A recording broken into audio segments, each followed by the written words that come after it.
En aquel tiempo Jesús recorría todas las ciudades y aldeas, enseñando en sus sinagogas, proclamando el Evangelio del reino y curando toda enfermedad y toda dolencia. Al ver a las muchedumbres, se compadecía de ellas, porque estaban extenuadas y abandonadas, como ovejas que no tienen pastor. Entonces dice a sus discípulos: la mies es abundante, pero los trabajadores son pocos. Rogad pues al Señor de la mies que mande trabajadores a su mies. Llamó a sus 12 discípulos y les dio autoridad para expulsar espíritus inmundos y curar toda enfermedad y toda dolencia.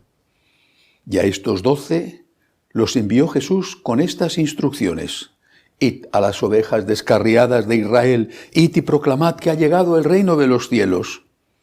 Curad enfermos, resucitad muertos, limpiad leprosos, arrojad demonios. Gratis habéis recibido, dadlo gratis. Palabra del Señor. Hoy es la memoria litúrgica de San Francisco Javier, un santo por el que siento un gran cariño, patrono de las misiones junto con Santa Teresita de Lisieux, una monja de clausura con gran acierto. Los dos fueron declarados patronos de las misiones y los misioneros, una porque rezaba por los misioneros y el otro porque gastó su vida en los territorios de misión, sobre todo en Asia. San Francisco Javier, hay que leer sus cartas a San Ignacio, que son interesantísimas. San Francisco Javier tenía el alma y el temple de aquellos misioneros españoles, naturalmente no solo españoles, pero él era de España, que abrieron naciones enteras, continentes enteros a la evangelización. ¿Por qué? Lo explica él en una de sus cartas a San Ignacio de Loyola. ¿Por qué? Porque estaban convencidos de que no era igual para el presente y para la vida futura ser católico que no serlo. No era un desprecio a las otras religiones de los pueblos donde iban a evangelizar.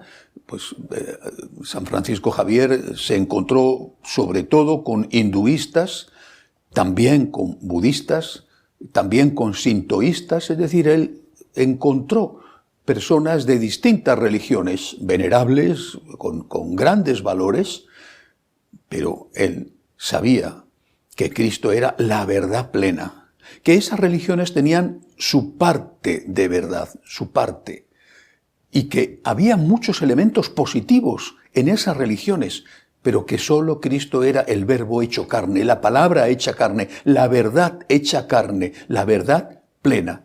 Y por eso, porque sabía que estar con Cristo, seguir a Cristo, unirse a Cristo, marcaba una diferencia positiva a favor de aquel que estaba con el Señor con respecto a lo otro, sea otra religión o sea, muchísimo peor aún, el ateísmo. Por eso es por lo que él gastó su vida en la evangelización. ¿Qué necesidad tenía él de pasar calamidades, de correr peligros, de meterse en esos viajes en barco que eran agotadores y que a muchos les costaba la vida? ¿Qué necesidad tenía él de eso si siguiendo el hinduismo, el budismo, el sintoísmo o el islam, o que esa gente se pudiera salvar con la misma facilidad que declarándose seguidor de Jesucristo? ¿Qué necesidad tenía este excepcional misionero de dedicar su vida a la misión, lo mismo que tantos misioneros en América, en África, en Asia, en Oceanía, lo mismo que han hecho ellos? ¿Qué necesidad tenían de morir incluso, de padecer persecución, de ser torturados? Pienso en los jesuitas del Canadá, por ejemplo. ¿Qué necesidad tenían? ¿Si daba igual? ¿Si era lo mismo ser de una religión que otro? ¿O es que, pobre San Francisco Javier, en el siglo XVI eran tan atrasados que pensaban que el cristianismo era mejor? Eso dicen algunos. En aquella época creían que el que moría sin ser bautizado se iba a condenar, y hoy sabemos que se salva todo el mundo al margen de si tiene o no tiene fe. Eso dicen algunos. Esta gente, estos misioneros, dieron la vida porque creían que no era igual y que Jesucristo no había venido a la tierra simplemente para hacer turismo sideral, turismo celestial, para conocer una de sus lejanas posesiones en el inmenso universo galáctico. Había venido para salvar a estos hijos de Dios, a estas criaturas de Dios, a imagen y semejanza del Dios que los creó. Había venido a salvarnos y por lo tanto no era igual seguir a Jesucristo que no seguirlo. Para la tierra, para la vida en la tierra y por supuesto para la vida eterna.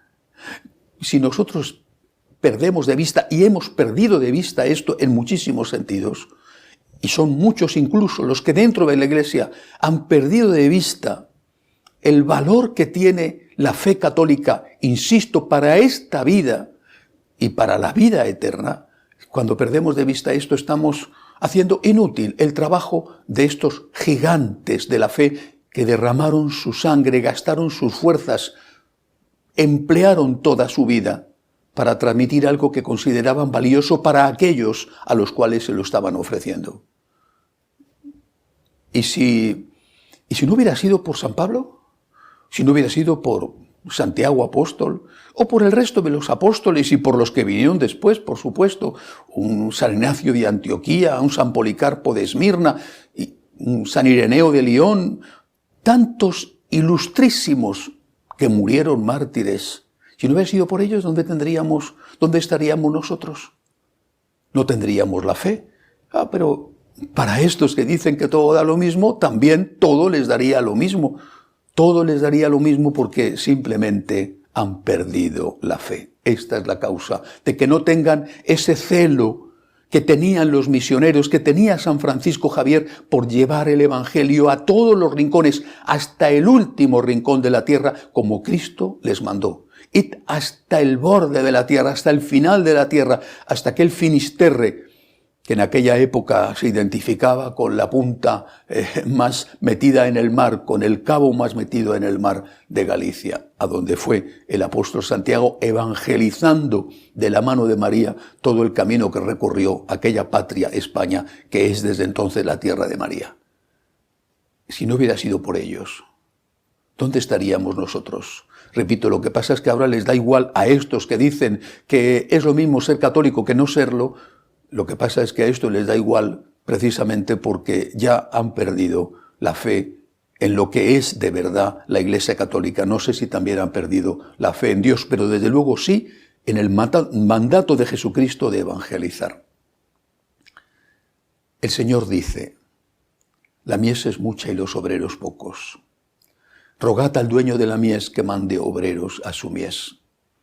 Pero hay que pedirle al Señor que mande obreros que no solo quieran trabajar con entusiasmo, con celo, con pasión, sino que transmitan ese entusiasmo porque lo tengan en su corazón.